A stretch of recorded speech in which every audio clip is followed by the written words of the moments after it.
Vous êtes toujours nombreux à nous suivre à travers le monde, mesdames, messieurs, bonsoir. Aujourd'hui, sur le plateau, on reçoit le pasteur Marcelo Jérémy Tounassi, lui qui est le pasteur responsable de l'église La Compassion. Il a accepté de faire le déplacement sur notre plateau. Pasteur, bonsoir. Bonsoir.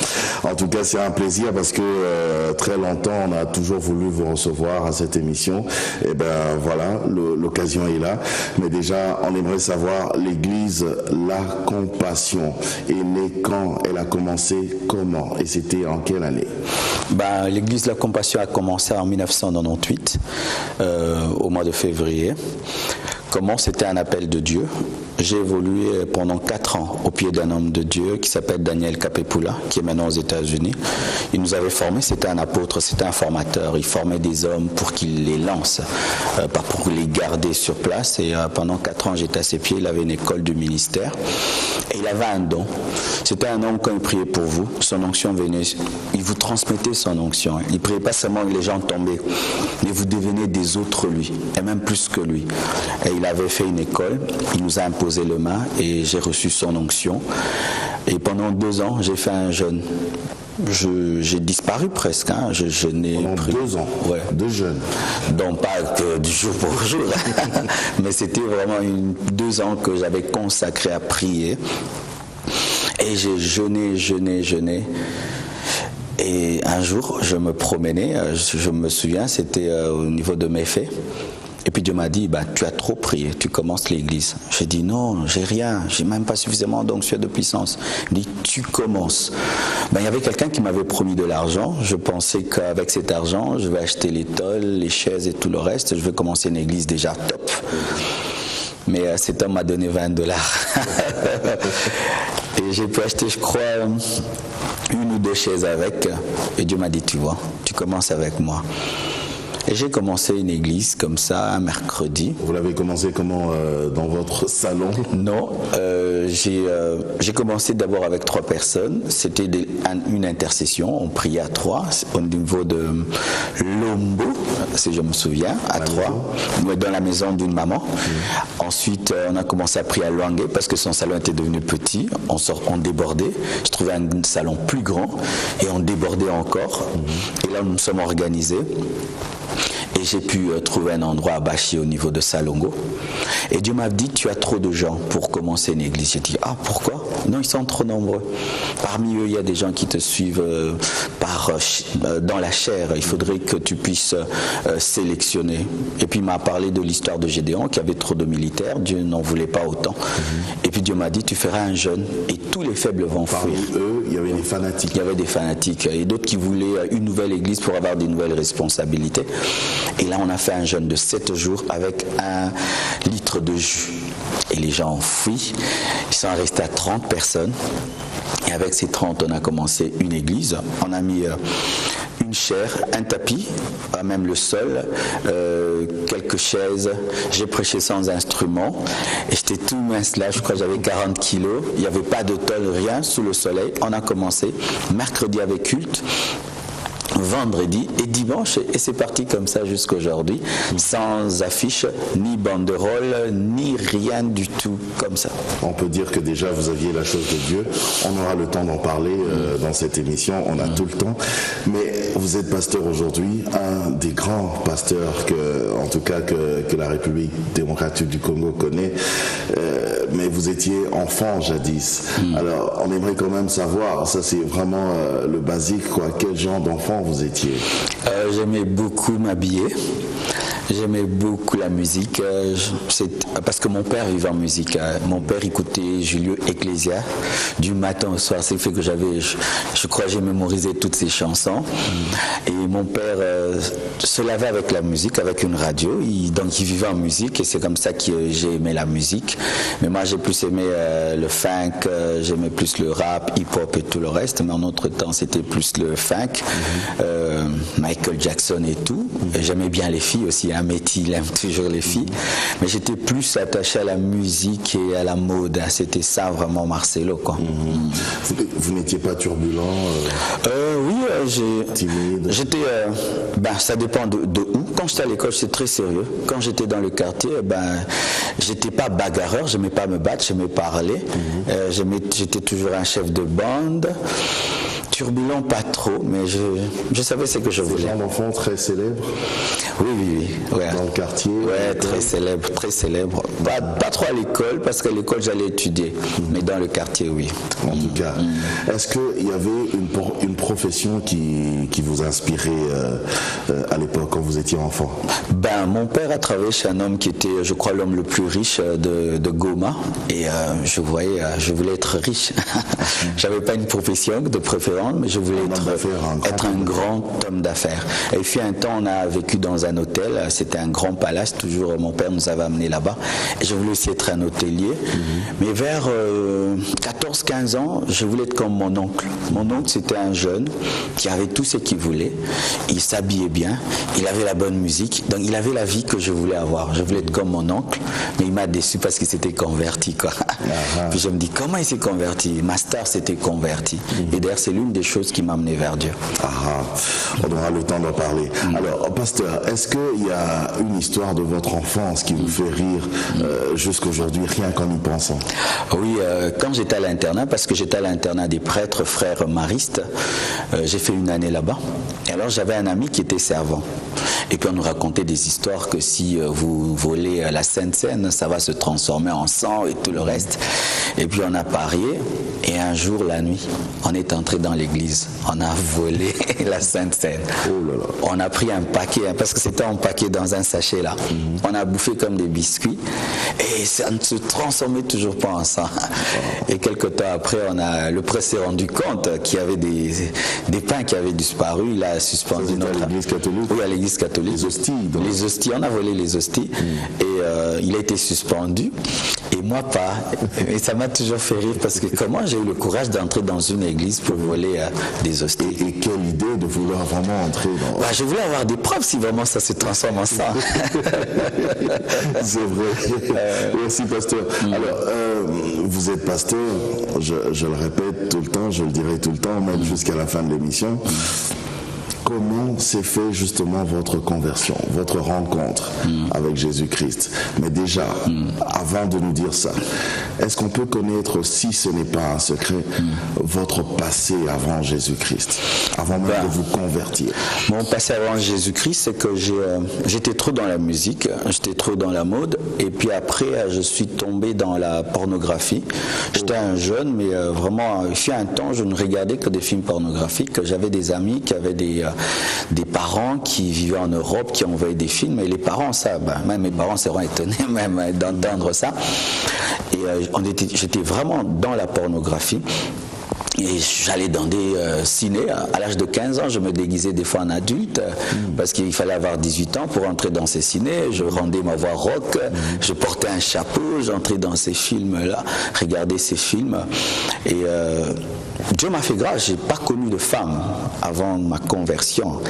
Ma femme est la seule femme que j'ai connue de toute ma vie. J'ai eu beaucoup de copines, peut-être on pouvait avoir des intimités, mais pas jusque vraiment à l'acte sexuel. Ça, Dieu n'a jamais permis, et j'étais énervé parce que tous mes amis pensaient que j'avais couché avec toutes les filles du quartier. J'étais célèbre, alors je mentais même, je disais je suis sorti avec celle-là, mais au fond de moi c'était archi faux. Il y a même une fille qui m'a collé une fois parce qu'elle a dit j'ai appris que tu as dit que tu es sorti avec moi alors que c'était faux, et je pensais que j'étais maudit. Parce que des moins beaux que moi couchaient avec toutes les filles qui voulaient. Mais moi, quand j'arrivais à l'acte, soit la fille refusait, soit il n'y avait pas un endroit, un blocage. Je pensais que j'étais maudit. Mais un jour, Dieu m'a dit, quand je me suis converti, qu'il n'avait pas permis, parce que si je m'étais livré à cette vie, peut-être que jusqu'aujourd'hui, je serais dedans, ou j'aurais eu le sida, ou cette fille à gauche et à droite, des enfants partout. Dieu n'a pas permis. Oui. Et votre rencontre finalement avec Jésus-Christ, ça s'est fait comment J'étais un jeune très incrédule. À l'âge de 15 ans, mes amis avaient 25 ans. Mes amis avaient 30 ans. C'était vraiment bizarre parce que je lisais des grands amis parce que je lisais. J'ai lu toute la collection de Sass. Vous connaissez Je connais. À l'âge de 15 ans, j'avais tout lu. Du début à la fin, tout c'est comme alcoolin, j'avais tout lu. Alors ma tête ne fonctionnait pas comme un jeune. Et mes amis étaient plus âgés. Mes copines avaient 24 ans quand j'avais 15 ans. Ma dernière copine, quoi. Et alors, qu'est-ce qui m'est arrivé? À l'âge de 10 ans, des sorcières ont voulu me bouffer. J'étais paralysé dans mon sommeil et j'ai vu des sorcières avec une casserole qui bouillonnait dans l'espace et ils citaient mon nom et ils chantaient et ils jouaient au tam-tam. Mon esprit a quitté mon corps et j'entrais dans la casserole.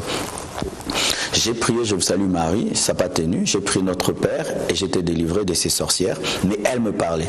Je suis allé en parler à mes parents, j'ai dormi et j'ai vu des sorcières. Ils ont pris à la légère parce qu'en ce temps-là, il n'y avait pas une grande spiritualité dans notre famille, mais quelques membres de ma famille qui étaient spirituels. Même dans le pays, il n'y avait pas... Oui, en ce temps-là, quelques membres de ma famille qui étaient spirituels, mais dans le noir, m'ont dit oui, nous sentons des puissances des ténèbres. Et ce jour-là, on m'avait tatoué, la nuit, on m'a tatoué au bras, aux pieds, à la tête, on m'a mis des poussières et ils ont parlé, il n'est pas de votre famille, vous ne pouvez pas le bouffer. Et ils m'ont fait entrer des démons. Et ces démons m'ont protégé. Et ces puissants ne pouvaient pas m'avoir, mais je suis devenu très très incrédule. Je ne supportais pas les hommes de Dieu, je ne supportais pas la parole de Dieu. Je me souviens même, il y avait un pasteur à côté de chez nous, quand il commençait à prêcher, comme il n'avait pas d'instrument, moi je prenais mon baffle et je lui mettais du funky en plein culte. Il s'énervait même. Et puis je disais, pasteur, mais que ton Dieu t'achète les baffles. Hein. Moi, j'ai mes baffles, alors tu mets les tiens. Il m'avait même maudit. Après, je suis devenu son fidèle. Donc, j'étais tellement incrédule. Quand même on me prêchait la parole, je trouvais que c'était très humiliant que d'écouter un prédicateur. Hein. Il m'arrivait même, un prédicateur vient me prêcher, ou bien des filles, je porte une petite culotte et je m'assieds là. Oh, tu peux prêcher, je m'assieds là et je te regarde pas. Même si ça me touche. Je trouvais que c'était humiliant de prier. Je disais que les métis ne prient pas. Et je disais même aux gens, vous voulez me convertir? Est-ce que chez vous il y a des métis? Les métis, ça ne prie pas. Et même si je prie, je vais abandonner. Nous, on ne prie pas. C'est ainsi que Jésus m'a fait grâce. Lorsque mon oncle s'est converti, ça m'a bouleversé déjà. Il avait tout ce que je voulais et il a donné sa vie à Jésus. Et il a invité toute la famille chez lui au Bas-Congo en vacances. Mais cette fois, il a invité des pasteurs. Il y avait plein de pasteurs dans la maison. Et ça m'énervait. Mais nous, on est venus en vacances et on transforme les vacances en prière en retraite. Et on nous prêchait tout le temps. Je refusais.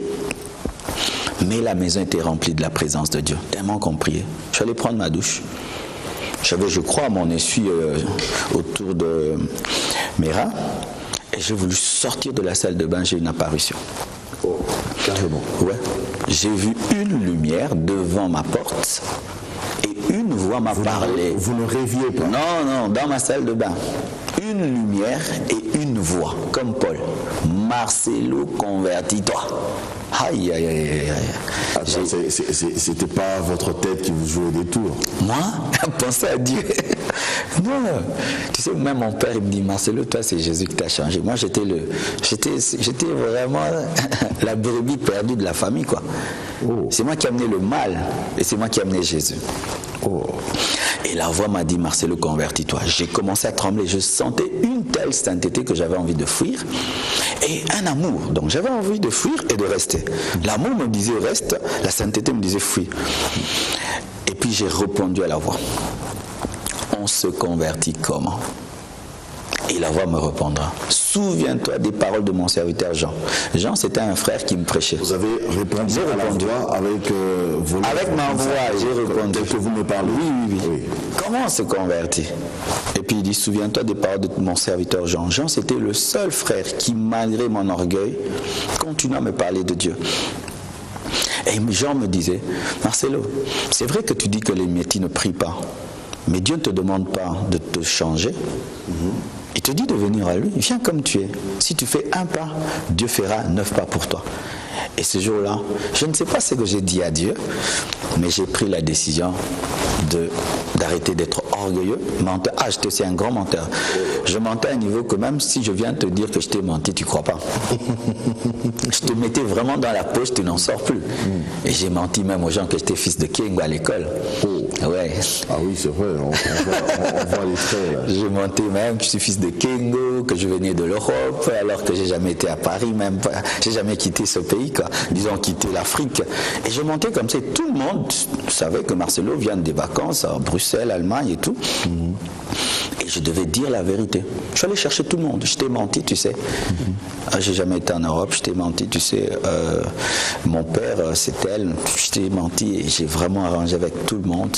Mais le même jour de ma conversion, tous les démons qu'on avait mis en moi à l'âge de 10 ans se sont manifestés. J'ai vu des nains, tout petits, des milliers et des milliers, sortir des cases en parlant 3 langues au même moment.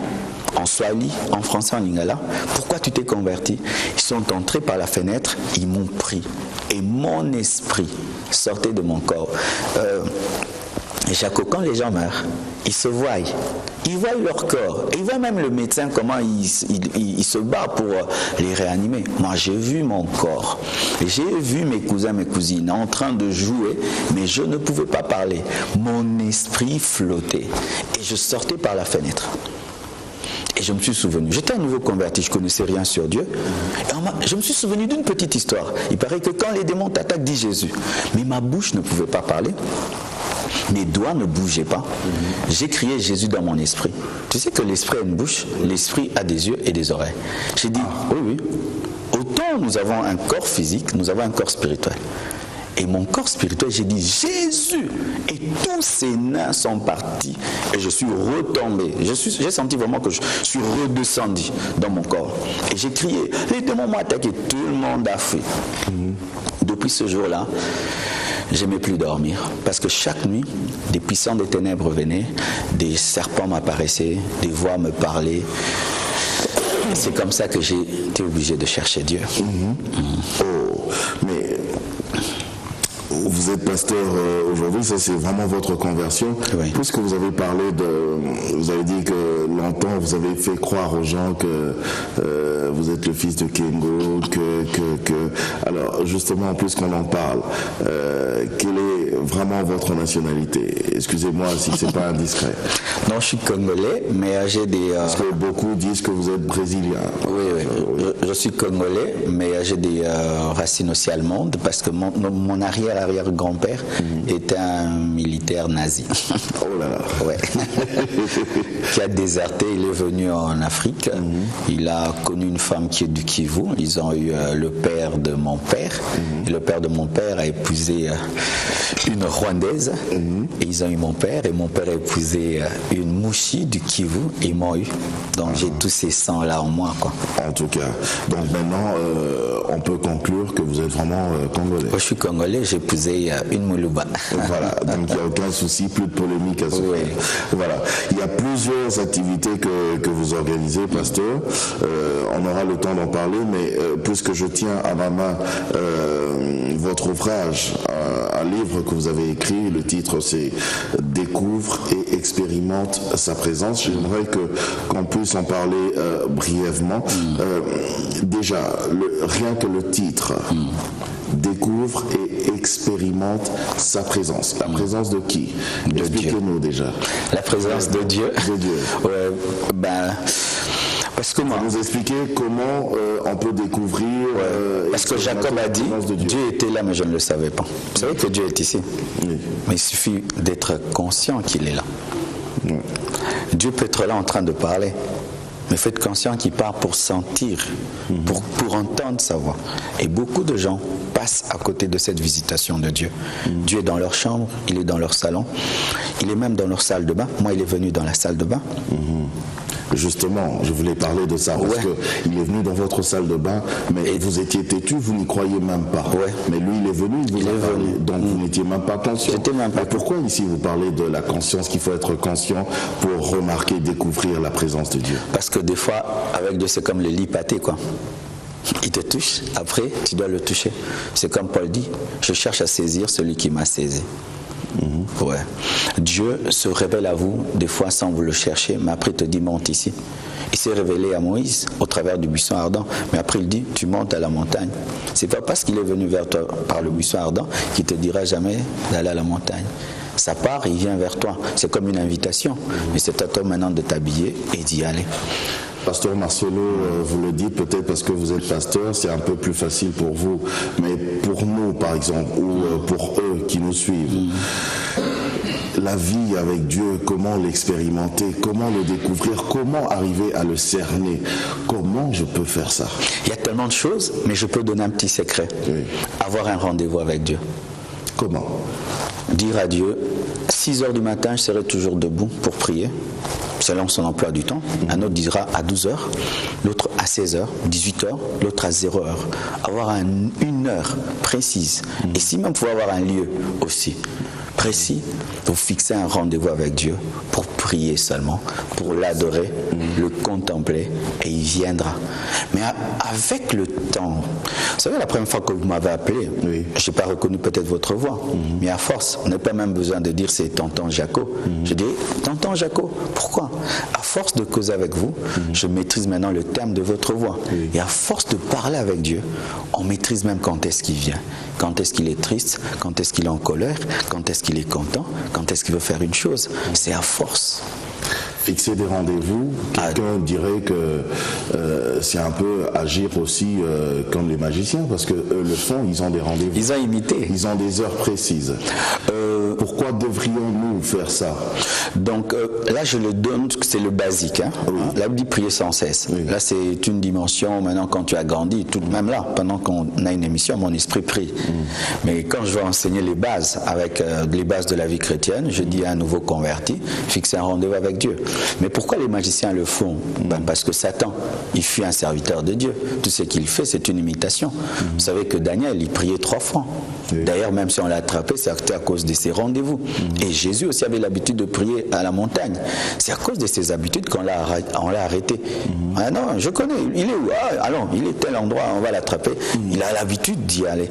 Donc, au-delà d'être un homme qui prie tout le temps, il faut avoir un rendez-vous avec Dieu. Moi, c'est le matin. Prends-moi tout, mais pas mon culte matinal à 4 heures du matin. Je suis dans mon bureau, je prie, je le contemple, je suis silencieux, parce que prier, c'est pas toujours parler. Quand nous acceptons Jésus-Christ dans notre vie, directement, Dieu fait de nous ses enfants par Jésus-Christ. Oui.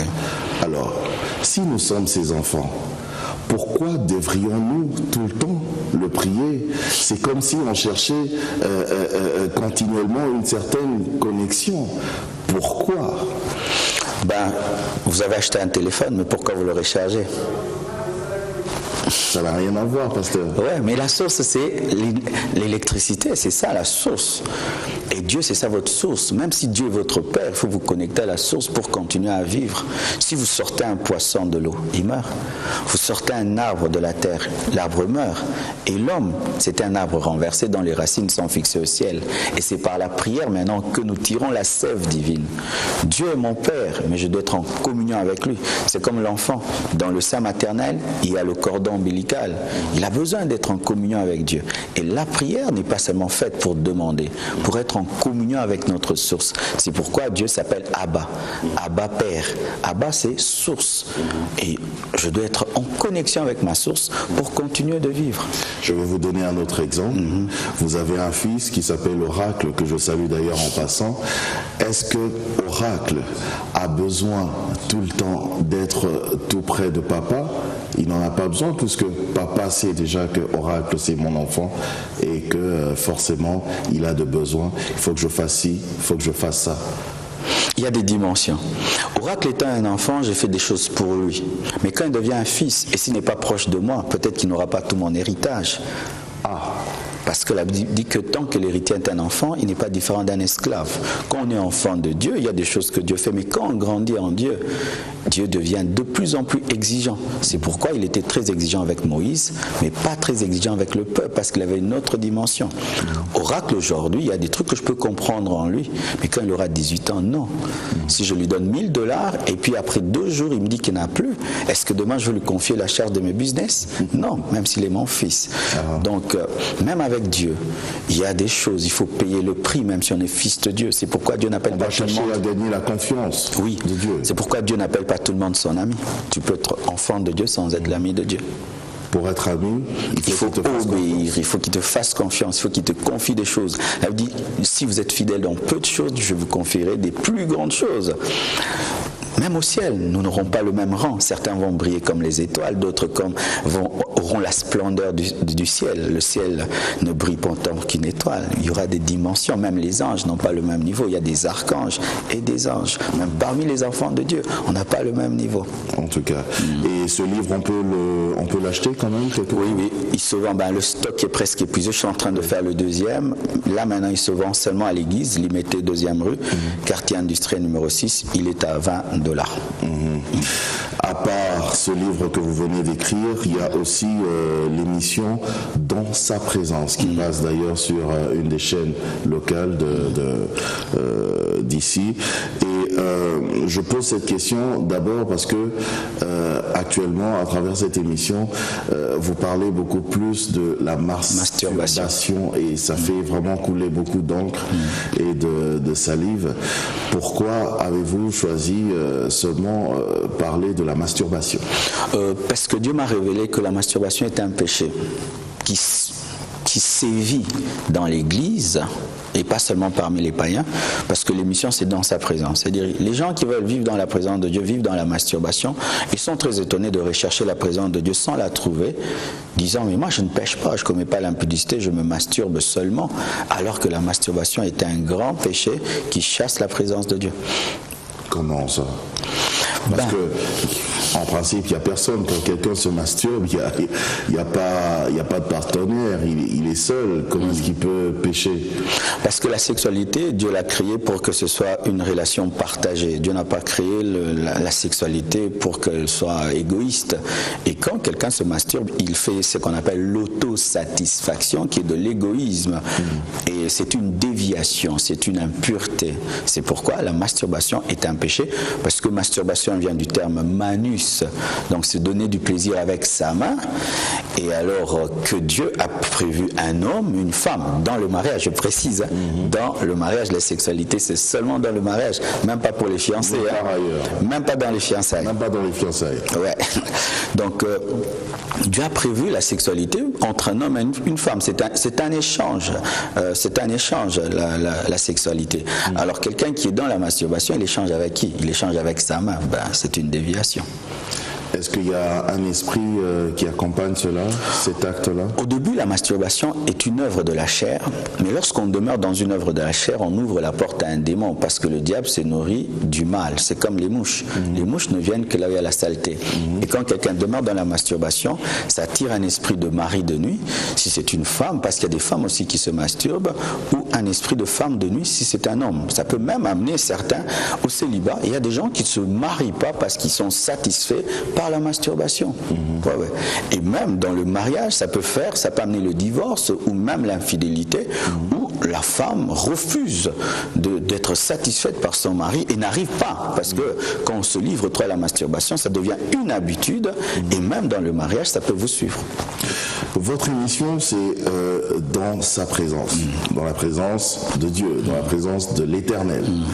Alors, pourquoi ne pas parler d'autres thèmes qui tournent autour de tout ce qui concerne la vie dans la présence de l'Éternel? Vous avez choisi la masturbation. Parce que le plus haut niveau de la présence de Dieu, c'est la sainteté. Dans Ésaïe 6, lorsqu'on parle des séraphins qui criaient, ils disaient « Saint, Saint est l'Éternel, la terre entière est remplie de ta gloire ». Ils étaient dans la présence de Dieu et ne parlaient pas de sa puissance, ni de son amour, mais de sa sainteté. Lorsqu'on atteint le niveau le plus élevé, le zénith de l'adoration, c'est la révélation de la sainteté de Dieu. Et quand quelqu'un maintenant veut entrer dans la présence de Dieu, et si on ne lui parle pas de la sainteté, c'est un paradoxe. Et c'est ça le problème du Congo, c'est que souvent, on pousse les gens à la prière sans les pousser à la sainteté, et ils prient beaucoup, ils ne sont pas exaucés. ils disent que Dieu n'est pas puissant, Dieu c'est le Dieu des Nigérians, c'est le Dieu des Américains. Alors qu'il y a une base avant de prier. Il faut se mettre en règle avec Dieu. Et le masturbateur doit arrêter de se masturber avant de lever les mains. Vous imaginez quelqu'un qui lève les mains, Seigneur bénis-moi, mais ce sont des mains de masturbation. Comment est-ce qu'il sera béni? Apparemment, vous mettez vraiment un accent sur la sainteté. Oui, c'est mon message. Quand Dieu m'a appelé, il m'a dit, la même voix qui m'avait dit, Marcelo, convertis-toi. Quand Dieu maintenant m'a appelé à le servir, il m'a dit, prêche à mon peuple la sainteté. C'est pourquoi je prêche beaucoup. Je peux prêcher guérison, je retourne à la sainteté, délivrance, miracle, bénédiction, mais d'abord la sainteté, parce que la Bible dit que sans la sanctification, personne ne verra Dieu, ni le pasteur, ni le fidèle, personne. Personne. Est-ce que vous ne pensez pas que ça risquerait d'être un tout petit peu compliqué, parce que dans la chair, avec cette chair, c'est vraiment une chair remplie de péchés. Alors vous, tout le temps, vous mettez un accent sur la sainteté. Je ne vois pas comment est-ce qu'on pourrait être saint avec un corps rempli de péchés et de tâches. C'est ça. Jésus-Christ est devenu homme pour que les hommes deviennent Dieu. Ouais. Ok. Éclaircissez-nous. Oui, là, je pense à mon père. Mon père, quand il suit mes émissions, me dit, Marcel, tu es trop philosophe. Je fais l'effort de ne pas être philosophe. Sans Dieu, l'homme ne peut vivre dans la sainteté. C'est comme un léopard. Le léopard, s'il décide de ne plus être tacheté, il le sera toujours parce que génétiquement, il est tacheté. Il peut même se gratter, se frotter, il restera toujours tacheté. Et l'homme naturel est pécheur. C'est pourquoi moi, je ne prêche pas la sanctification aux païens. Non. Je prêche la sanctification aux chrétiens. Le païen, je dis de recevoir Jésus. Quand il reçoit Jésus, il a la nature divine qui lui permet maintenant de vivre dans la sainteté. Et maintenant, cette question. Pour celui qui n'a pas Jésus, je lui dis de ne sanctifie-toi, il ne peut pas. C'est comme si quelqu'un qui n'est pas né, mais vous lui dites de se laver. Il doit d'abord naître et puis se laver. Naître, c'est se convertir. Naître de la parole et de l'esprit. Donc il faut d'abord donner sa vie à Jésus. Recevoir le Saint-Esprit. Une fois que vous avez le Saint-Esprit en vous, vous avez la force de vivre dans la sainteté. C'est pourquoi on dit je puis tout par celui qui me fortifie. Ce n'est plus moi qui vis, c'est Christ qui vit en moi. Le même Marcelo hier qui était menteur, qui était dans la pornographie, qui était dans le mensonge, qui était l'adorateur de la sape et tout, c'est devenu une autre personne. Vraiment, des fois même, je suis étonné de ce que je suis devenu. Je me dis, Jésus, qu'est-ce que tu m'as fait? Il m'a vraiment changé. Hier, je courais derrière les filles. Aujourd'hui, les filles peut-être peuvent venir. Et puis, je lui prêche l'évangile. Je dis, non, je suis homme de Dieu, Jésus t'aime et tout. Ça, c'est pas Marcelo. C'est le nouveau Marcelo par Jésus. Ouais. Mais c'est vrai, ils sont en train de me suivre, mais en même temps, par rapport à leur question, il y a une question qui pourrait venir pour dire comment vivre une vie de sainteté. Une vie de sainteté. Que ce soit pour le païen ou pour le chrétien qui est déjà dedans, mais c'est dur, pasteur. Moi, je ne dis jamais que c'est dur. Vous savez, la confession amène la manifestation. Ce que vous dites, vous le devenez. Est-ce que c'est difficile à un poisson de vivre dans l'eau? Non. Mais vous, allez-y, vous allez sortir asphyxié. La vie chrétienne, elle est facile pour le chrétien. Elle est difficile lorsqu'on est païen, mais on veut vivre comme un chrétien. C'est ça le problème. Le problème, c'est le début. Est-ce qu'on est converti? Lorsque le fœtus est dans le ventre, il est comme un poisson, il vit dans l'eau. Mais une fois qu'il sort et il est coupé du cordon, il respire. Il pleure au début, mais après... nous respirons mieux. Si tu me mets dans l'eau, tu me ramènes dans le ventre de ma mère, j'arrive plus. Je ne peux plus vivre la vie de païen. Si je fais même l'effort, j'arrive pas. Je suis né. Mais non, en Dieu, je peux respirer. J'ai des poumons. Dieu m'a donné des poumons pour respirer. Et quand vous vous convertissez vraiment, vivre dans la sainteté, c'est facile. Je dis d'ailleurs, pécher, c'est difficile. Vivre dans la sainteté, c'est facile. C'est compliqué. Je donne un exemple. Parce que même l'environnement nous entoure. Je veux donner un exemple. Moi, je donne un exemple. Je vous en prie. Pour l'impudicité. Mais c'est dur, l'impudicité. Moi, les gens qui commettent l'impudicité, je dis vraiment, vous êtes forts. Mais c'est difficile. Il faut draguer la fille, il faut qu'elle accepte. 2, se déshabiller. Mais c'est autre chose. Et la conscience qui te parle, qu'est-ce que tu fais? Et tous les versets bibliques que tu connais, mais malgré ça, tu fais, mais c'est dur. C'est dur. Mais je trouve une fille qui me drague, je dis non. Ah, mais c'est plus facile que de pécher. Parce qu'il faut trouver un hôtel, se cacher et tout. Oh, il y a trop de choses à faire pour pécher. Hein. Ah, moi, je trouve que c'est facile. Ouais. Tout dépend de comment on voit le monde et la vie chrétienne. Moi, je la vois comme Jésus. Je la vois bibliquement, elle devient facile. Mais si je la vois avec les regards d'un homme, elle devient difficile. Goliath était un géant pour Saoul, mais il n'était pas un géant pour David. Hein. David ne l'a jamais appelé géant parce qu'il a vu du regard de Dieu. C'était un incirconcis. Mais Saoul, quand il regardait Goliath, aïe, aïe, aïe, c'est un géant. Si le péché est un géant, vous direz c'est difficile. Mais si c'est un petit Goliath, ben, c'est rien du tout. En tout cas. Parmi les activités que vous organisez, j'avais dit tout au début qu'il y en avait tout plein. Entre autres, il y a aussi le restaurant du cœur. Ouais. Expliquez-nous brièvement, parce qu'il nous reste juste 10 minutes. Oui. Ben, un jour, on a fait un jeûne de 30 jours et puis j'ai dit aux gens, bon appétit, allez manger. Puis Dieu m'a dit, ben, et toi, tu vas manger eux. Ah. J'ai dit, c'est vrai. Et j'ai dit, tous ceux qui ont faim, qu'ils aillent au diaconat. Il y avait plus de 50 personnes, ça m'a blessé. J'ai dit, donc dans cette église, il y a des gens qui ont du mal à manger. C'est alors que j'ai parlé à l'église pour qu'on puisse ouvrir un restaurant gratuit pour tous ceux qui ont faim. Et maintenant, ben, pour l'instant, il ne fonctionne que mercredi et vendredi de 14h à 16h. Et par mois, nous offrons plus de 1000 plats gratuits aux démunis, aux chégués. Chaque semaine ou bien? Chaque mercredi et chaque vendredi. Chaque mercredi. 2 fois par semaine. De 14h à 16h, nous offrons du riz. Si j'ai faim, je peux faire un tour aussi. Non problème, mais c'est bon. Du riz, du pondu, du riz, des haricots, le foufou, le Thompson. Plus de 150 plats par jour. On se régale. Oui, oui. En tout cas. Mais on a eu un problème. Pendant qu'on mange, est-ce qu'il y a aussi un frère qui prêche avant. Qui prêche avant. Et on a eu 13 Koulouna qui ont décidé de quitter la rue. Ah, c'est bien. Ouais. Gloire à Dieu. Alors, on va y aller rapidement. Il y a aussi 2 sortes d'activités. Ouais. Il y a Dance et DNM. Et DNM. Ouais. Dance, découverte de nouveaux compositeurs. DNM, découverte de nouveaux ministères. Ouais. Parlez-nous-en. Ben moi, je suis le produit d'une découverte. Il y a d'ailleurs des images, on peut voir aussi pendant que vous parlez. Ouais, j'ai eu un père spirituel qui croyait aux autres et qui faisait la promotion des autres. Et j'ai dit, si on m'a fait ça, je dois le faire pour les autres. Je vois même dans le monde un grand coach qui quitte une grande équipe et qui va dans une université chercher un talent. Et c'est ce que je fais. Il y a beaucoup de talents dans les églises, beaucoup de chanteurs, musiciens merveilleux, mais qui ne sont pas connus. Nous organisons pour eux un concours où le premier, celui qui gagne, il va en studio et on lui cherche un producteur. Donc c'était notre première édition. Et à la DNM, c'est là j'invite tous les jeunes qui croient et qui ont l'appel de Dieu. Pendant 2 mois, mardi, je leur cède la chair pendant 15 minutes. Et je les écoute. Ouais. De l'école du ministère, parce que j'ai une école du ministère. Oui. Et quand je les écoute, quand je les écoute et Dieu me convainc qu'ils ont la chose de Dieu, j'écris à leur pasteur, parce que sans la permission du pasteur, ils ne prêchent pas. Et nous tenons une grande action qui s'appelle Méga DNM. Ils prêchent et aujourd'hui, nous avons plus de 70. Le but, créer un réseau, parce qu'il faudrait qu'ils montent ensemble d'eux, les encadrer, des prédicateurs, les encadrer, les encourager. Parce que des fois, quand on a la chose de Dieu, on a besoin d'être encouragé. Même Jésus a besoin que Jean-Baptiste puisse dire, celui-là, il est plus grand que moi, il va baptiser de feu et du Saint-Esprit. Des fois, les gens dénigrent facilement. Oui, trop. Surtout dans ce pays. Tu n'as rien. Comment ça? Et moi, j'aimerais faire aux autres ce qu'on m'a fait. Moi, j'ai eu un père qui a cru en moi. Quand je doutais, il m'a dit, tu es un grand homme de Dieu.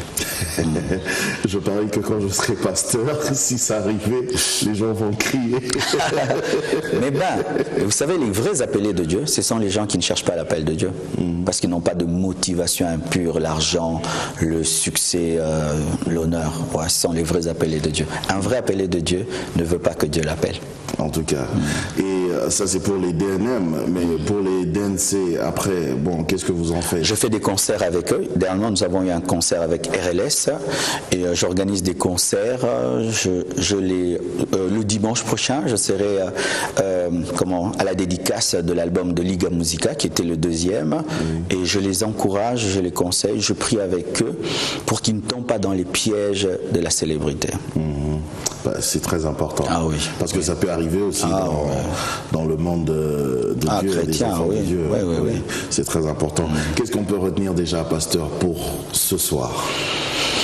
Quelque chose, juste dites-nous quelque chose. C'est que je me redis, j'ai tellement de choses à dire, mais vous savez, quand Noé était déçu par le corbeau, il n'a pas dit « je ne croirai pas en la colombe ». Quand il est sorti, il a lancé le corbeau est parti, n'est jamais revenu. Mais il a dit, je veux prendre une colombe et aussi lancer. Et c'est la colombe qui lui a dit, il n'y a plus de déluge. Tu peux sortir de l'arche. Qu'est-ce que je veux dire dans notre nation? Dans notre nation et dans le monde, tellement qu'il y a eu des abus dans le monde chrétien, on dit, il n'y a plus de vraies églises, il n'y a plus de vrais pasteurs. Les gens sont déçus. Oui, les gens sont déçus. Et j'aimerais parler à ces hommes, à ces femmes qui sont déçues. Sachez que le corbeau t'a déçu, Noé, mais il y a aussi la colombe. Essaie avec la colombe, tu sortiras de l'arche. C'est ce que je peux dire. Et on peut réellement vivre une vie de sainteté? Non, c'est possible. Confirmé? Oui, celui qui est devant vous, vraiment par la grâce de Dieu, nous vivons dans la sainteté et c'est la meilleure des vies. Vraiment, vivre, pécher, c'est une maladie. Hein? Alors, la sainteté, c'est la vie. Alors, si on me dit choisir entre la vie et la mort, ben, choisis la vie. Pasteur, j'aimerais quand même savoir où est-ce qu'on peut vous rencontrer, l'église La Compassion, parce que maintenant, c'est vrai qu'on n'en a pas parlé, mais actuellement, il y a au moins 1500 membres, et je crois que c'est Jésus qui fait ça, c'est pas vous, c'est pas votre campagne, votre parler, non. Mais où est-ce qu'on peut vous trouver, l'église La Compassion? L'église La Compassion est à Limité, 2e rue, quartier industriel numéro 6, Limité, 2e rue, quartier industriel numéro 6, je reçois au bureau chaque jeudi de 12h à 16h, sauf aujourd'hui, de 12h à 16h. Avec mon épouse, nous recevons ensemble avec elle et mes collaborateurs reçoivent chaque mardi de 9h à 16h. En tout cas, merci beaucoup, pasteur. C'était un plaisir. Moi aussi. En tout cas, je rappelle à tous ceux qui nous ont pris en cours qu'aujourd'hui, sur le plateau, a reçu le pasteur Marcelo Jérémy Tounassi, qui est le pasteur responsable de l'église La Compassion. Merci de nous avoir suivis. Merci vraiment de tout cœur parce que vous nous avez suivis vraiment à travers le monde. Vos questions, vos suggestions, il n'y a pas de problème. Je sais qu'il y a des questions qui sont restées en suspens, mais le pasteur va vraiment faire un effort pour vous écrire et peut-être vous appeler au préalable. On va voir parce que vous êtes vraiment nombreux à nous avoir écrit à ce numéro de téléphone. Merci. On va se retrouver la prochaine fois. Au revoir.